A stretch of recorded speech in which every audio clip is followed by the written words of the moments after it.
Hey everybody, Adam Savage here in my cave, and I'm not sure exactly where to begin. This last week, I did a live stream in which the subject of the live stream was about sequels and my favorite movie sequels, and what I thought are there sequels I thought were better than the original film, better than the book, etc. And I answered that, and that is a fruitful and fertile area of film discussion, to use a little alliteration. And this week, a sequel is coming, and I have a hard time remembering when I've been so excited about a sequel. Maybe Guardians 2. Very soon, Dune, the second part, comes out. And I'm a huge lover of Denis Villeneuve's entire output. Despite the fact that I can't watch his child abduction movie, because that's just not a thing that I can sit through on a personal level. But like Sicario, I watch it like once a year. I loved the first Dune. I am very excited about loving the second Dune, and everything I've heard is that it is spectacular. Rotten Tomatoes says, and so I've actually even talked to a couple of cast members who are so excited it's coming out. But you clicked on this video, so you know what this is about. This is about my favorite bit of film marketing in years, which is the Dune popcorn bucket. Yeah. Every conversation about this monstrosity of reaching into a sandworm's maw to get your popcorn includes the sentence, "What were they thinking?" And I'm here to subvert that narrative, because I think they were really clear on what they were doing the whole time. That the marketing cycles around this monstrosity are on purpose, or at least they are all delighted about them. Of that, I am sure. As a collector, of course, we got 2 Dune worm popcorn. That's sorry. Let me just make this clear. This is a metal bucket that you can get popcorn in to see Dune, and you can eat your popcorn out of it. And when you're done, you end up with this incredible collectible. So I'm keeping one sacrosanct, but I'm going to take the other, and we're going to do a sandworm diorama. Norm has printed me up some ornithopters. This is going to be sort of similar to what I did with that beautiful Nausicaa toy, where I made the moving background for it. No moving background on this one. We're going to do some craft foam and some other craft foam, and then probably some even third kind of craft foam. And we'll get it across the line. Look over here. Yeah, it's my hot wire foam cutter. I haven't broken that out in, I think, since I was talking about it when I first got it. I just love this. When I see something this weird and spectacular, I of course go all the way to things like they all curve slightly in. It's a very small curve. Did they pre-mold that curve into the injection molding tool? And if they did, is each one separately aligned, or are they long single pieces of rubber where that curve has been built in? I'm curious about the tooling. It looks, yeah. So I'm all about the manufacturing processes around this, because like, whenever you think of something like this, a whole bunch of really competent engineers had to execute it and bring it across the line for mass market. And by the way, we had to go to 3 different movie theaters to find these in San Francisco, presumably a large market for a movie that is still yet to come out. And yet these are so popular. I know. So here we go. Dune worm diorama. Ooh, tabs. Oh. I thought so. Okay, so it looks like the rubber is shot in 2 separate pieces. Of course it would be. Let's see if I can't crack the tabs on this. This is just for my own edification. I don't need to do this for the build, but I am curious about the order of operations. Oh, yep. Okay, so it's probably, yeah, oh no, it's 2 totally different pieces of rubber. So one piece, yeah, okay, so that's an alignment pin, and that's an alignment pin, and that's there. Okay, well, I'm gonna hope I can get this back together. You can see the Yes, this is my version of AVE here. You can see the eject pin marks here for the rubber as it got ejected from the tooling. And then same thing here. And the interesting thing is, I think these are two completely different pieces. So they shot two totally different ones. All right, so let's put this back together before I lose the plot. Yeah, so that curve clearly built right in. And then they realized they only needed 2 layers to get the effect they wanted. All right, so I'm going to put this back together and I will not cleave it in twain again. Ah, great. All right, that's the business end of our worm.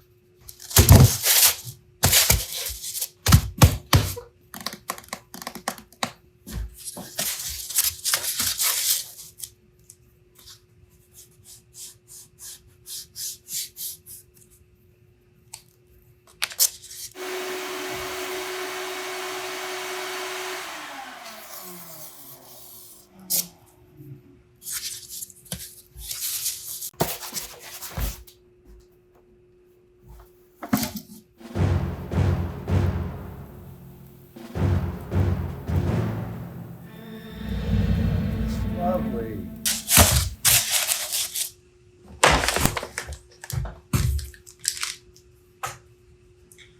Yeah, this, the Scotch Weld hot melt applicator here with these guys, they sent this to me. This was a gift from them. And it's my favorite hot glue. Don't get me wrong, I use the other stuff a lot more often, but specifically when I have a low heat moment, like I don't want to, the problem with gluing styrene together is unless you use rigid foam, almost everything that you could use to glue styrene together, polystyrene, melts the polystyrene. Well, you should stay here. You're the mascot.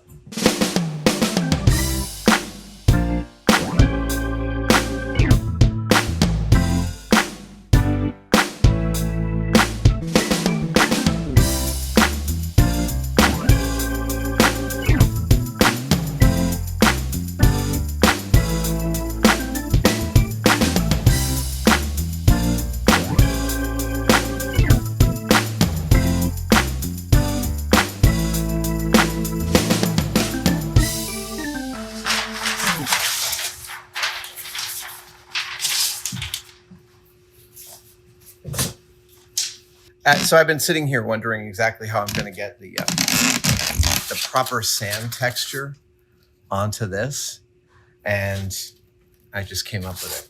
And I'm not telling you about it just yet. It's a really cool nod to film history that will be part of the sand for my Dune diorama. There should be a single word, Dune-orama, Dune. No, it's a Bondo moment. I'm going to use all of that. Oh, no, that's dead.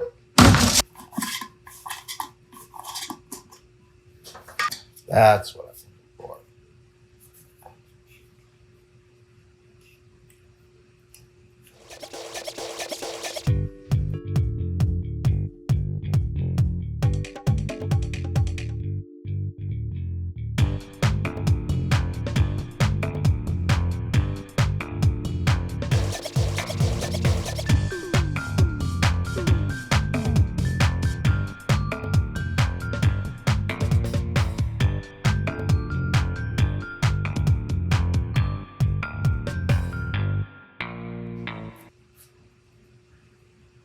Great. Oh, there's still some left. Apparently, I really did make you sit there and watch paint dry. So I just want to mention Bondo for a second here. Bondo is a polyester-based filler system that, like ye olde type of fiberglass, uses methyl ethyl ketone as a kicker. When we're talking about casting materials in general, we talk about them with several terms of art that are worth knowing. One is pot life. which is as you're mixing it, how long you can before it starts to congeal. For Instacast that sets in like 60 seconds. Pot life is like, well, Instacast sets in like 2 or 3 minutes. Pot life is like less than a minute. Bondo, it depends how much methyl ethyl ketone or the red, what do you call this? Cream hardener that you put in this. And it's red so that you know you've mixed it properly. And the redder you make your Bondo, the faster it kicks. The less red you make it, the slower it kicks. I did a kind of a medium kick on this, so I had some working time. So there's pot life, there's working time. Those are two different things. Pot life is about being in the pot, and usually pot life is the smallest number because when you have all of your casting material together, many of your casting materials are exothermic reactions, which means when you have more of them in a single location, they kick faster. Kick means to set. If you applied it to painting and you painted on some exterior acrylic, the moment it started to look flat, you'd be saying, oh, the paint's kicking. It's hardening through. That's the way you talk about casting materials. And we don't talk about paint that way, which is fine, but I'm just giving you a kind of a reference point. It smells terrible, the polyester stuff. It's a very intense smell, and some people find it really awful. What's hilarious and super ironic is that of all the casting materials I use, the polyester is without a doubt the worst smell. It's giving me a tiny headache right now. I mean, just near it was fine. I have air going through. I'm not worried from a ventilation standpoint. But the fact is, actually, that polyester materials like this, your body processes it and evacuates it. Like, not to say that it's good to be in a highly off-gassing environment about it. No, I'm not saying that that's safe, but the material itself is not a cumulative toxin. Unlike epoxy, which doesn't smell at all, but woe betide you if you work with epoxy every day and don't wear a respirator, because you can build an epoxy sensitivity, which will mean you'll break out, which means you can never work with that stuff again. And that can happen with other chemicals like formaldehyde is a binder in certain old types of MDF and still in use. And there are people that build a formaldehyde sensitivity because even though that doesn't smell that bad, it's another one that builds up in your body. I am not a doctor. Forgive me if I'm getting any of these terms slightly wrong. I'm just giving you my broad level of knowledge, which is, again, not to say that you should just be working in closed rooms with polyester stuff because it's safe. That's not what I'm saying.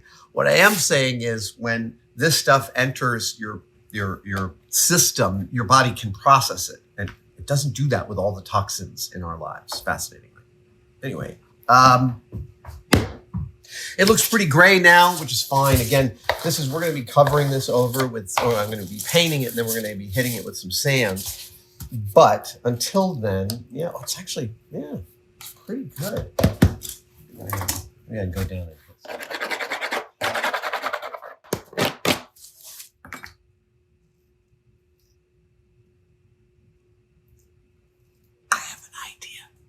Styrene fits this almost exactly. Yep. So that's what we're going to do here. We're going to do a little bit of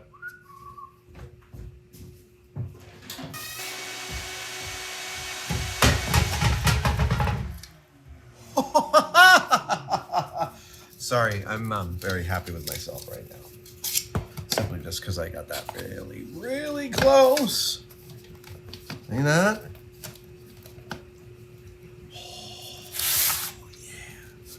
I just have to,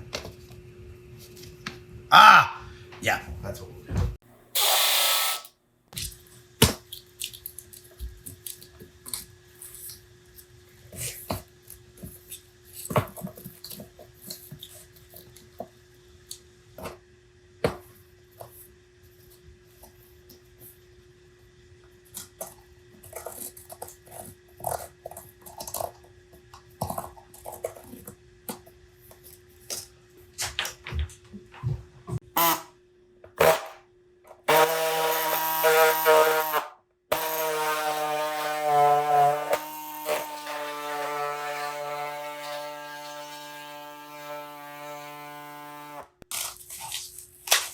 Oh, great.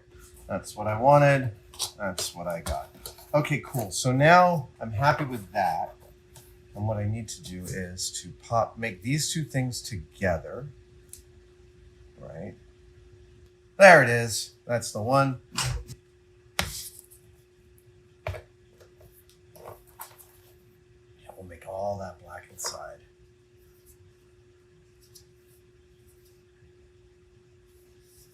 But yeah, that ought to hold long enough to get some foam onto there.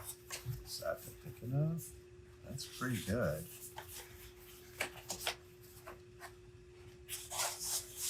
Oh, crap. Darn it. I was too ambitious. I'm always doing that. I'm always like starting to work before I should. Just make everything harder that way. Glue it, set it, forget it, come back to it. And that's what I should be doing.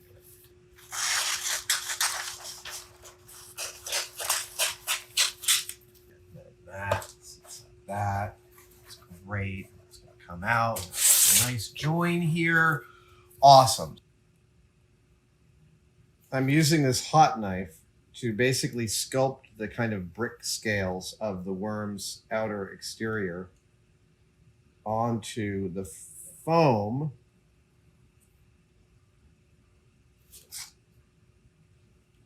I can't stress enough when you're doing this kind of work how important it is to draw a pencil line first, a guideline. You may think you can freehand this, but aesthetically, it's much harder than you think it is to freehand than it is to draw and make your mistakes in pencil and then solidify them when you're ready. This is also gonna get a bunch of texture in acrylic paint. So I'm not too concerned with a super consistency because I'm going to be able to kind of, I think, bridge this gap a bit. I know I'm not using necessarily the exact right bit for this. This is the first time I've tried mucking with heat and the foam. This is SKS foam, by the way, from our friends at SKS. Now I'm just trying to go through and make sure I've sort of removed a lot of the tooling marks. It should look more random than that this was tooled by me.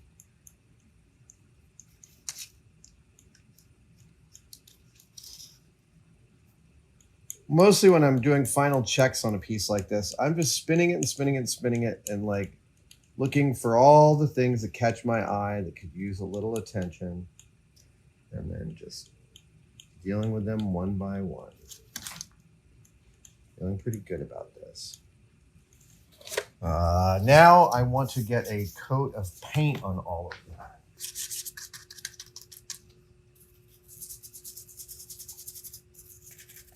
The texture of acrylic paint is one of my best friends in hiding crimes of sculpting.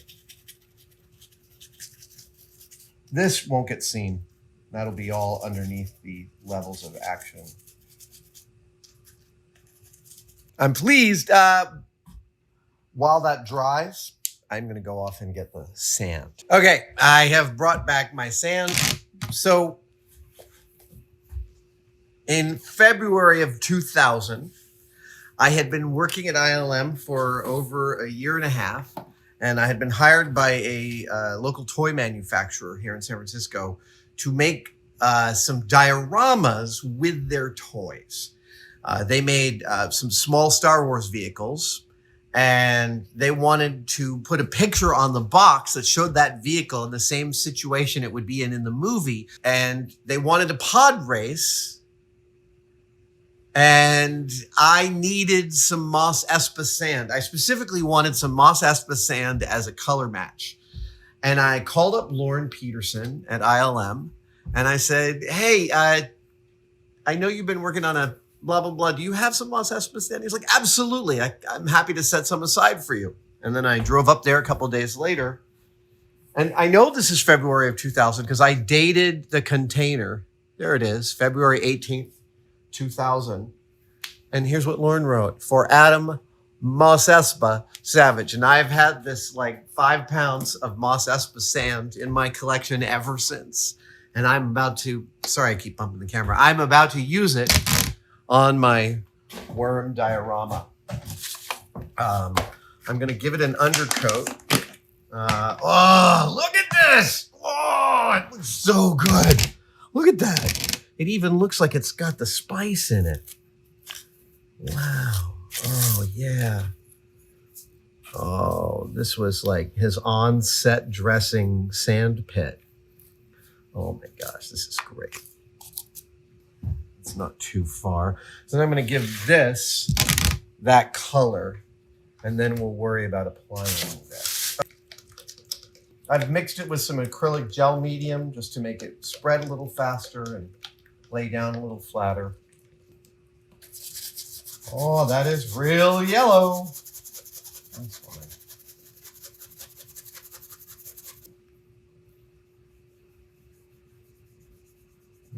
That's how dirty it is.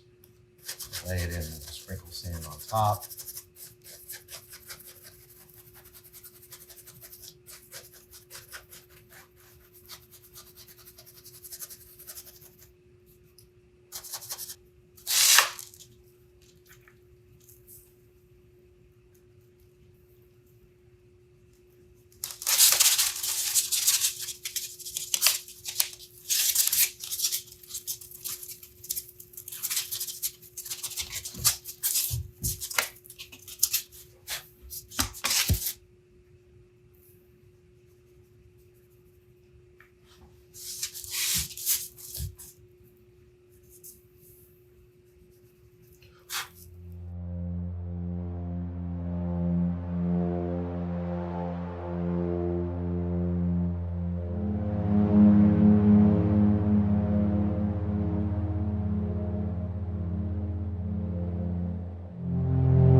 All right.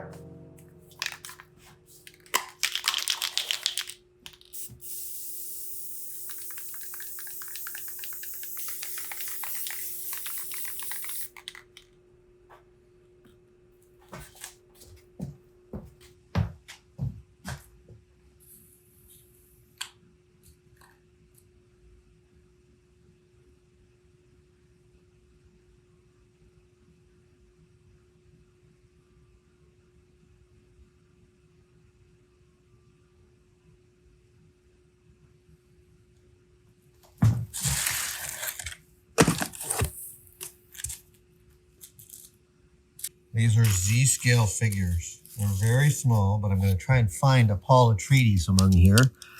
What I'd really like is someone with... Ah, there he is. Orange pants guy. That's the one I want. He's got his arms out. So that's what we'll do. Let's see if there's anybody else with his arms out. Well, we got a doctor. No. I want someone who looks like they're flying a pair of kites, obviously. The only person with both arms out is orange dude. Okay.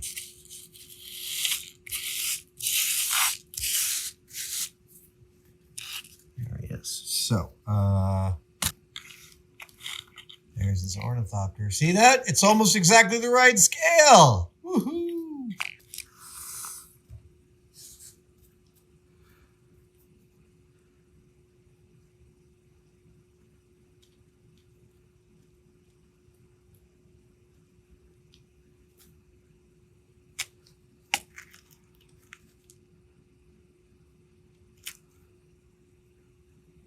There he is. There's Paul Atreides. He's in the still suit. He's very small. It's awesome.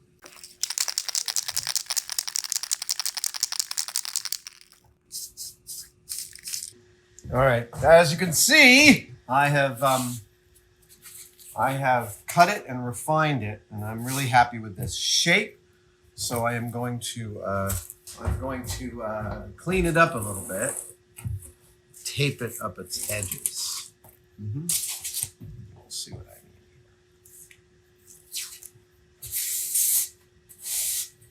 mean. Oh.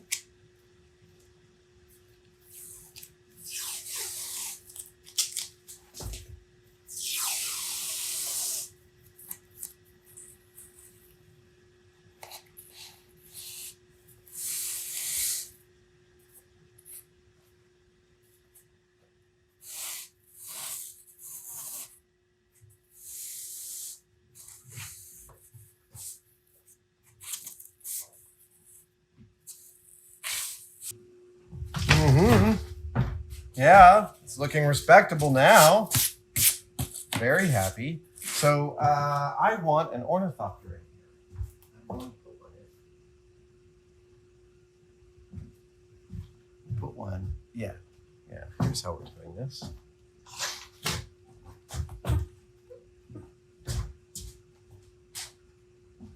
I've got one here.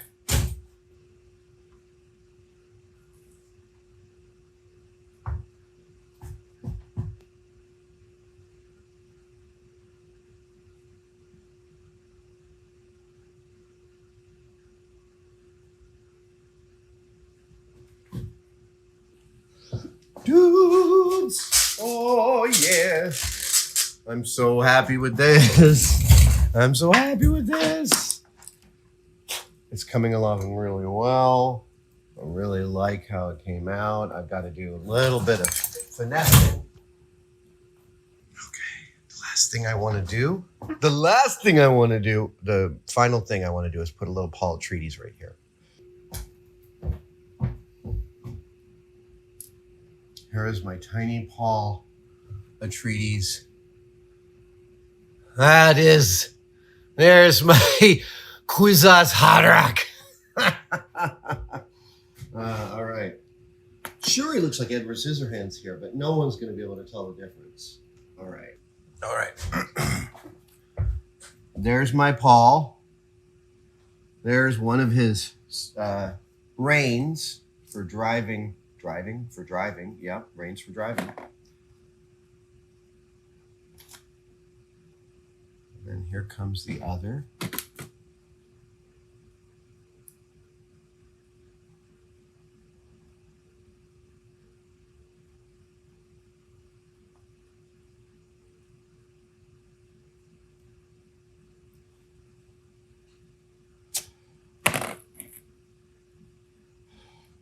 I'm blowing on it because carbon dioxide helps set CA glue.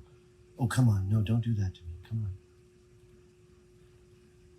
on. Okay. I'm going to kick her nearby.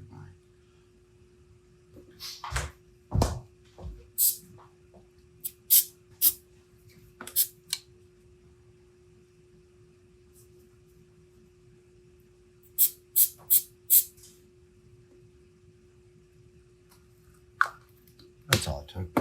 Dirt. There he is. That's Paul. Those are his steering. Dude. So awesome.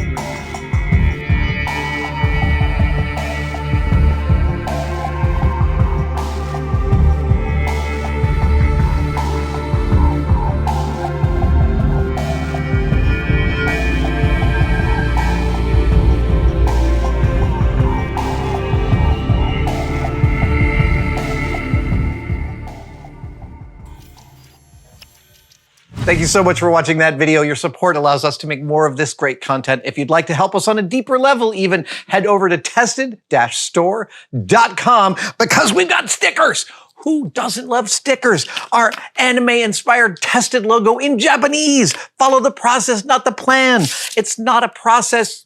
It's not a problem to solve. It's a process to manage. Other aphorisms that have come from my mouth. And we have just made a full set of our demerit badges in sticker form.